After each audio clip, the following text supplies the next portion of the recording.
夏日炎炎，等我分享呢一個簡單易做又清新嘅青瓜乳酪香草凍湯俾大家啦。今次我仲會用到產自黎巴嫩嘅品牌十番嘅產品添。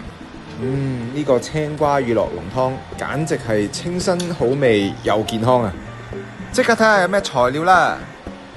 首先我哋處理青瓜，切成件，然之後放入攪拌機，加入車厘茄、希臘乳酪、雕草，之後切半個檸檬，加入檸檬汁、橡木蜂蜜，好香橡木味啊！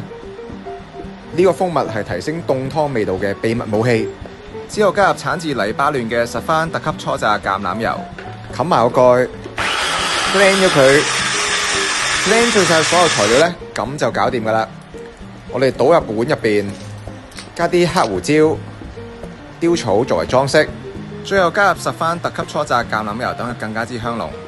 咁好味嘅凍湯一定要配翻支白酒，呢支黎巴嫩嘅白酒一定啱晒啦。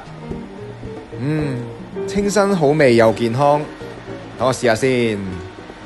入口淡淡清新嘅青瓜風味，再加埋希臘乳酪同埋雕草嘅香味，消暑一流啊！大家快試下做啦！我係素食達人 Elvis，下次再見。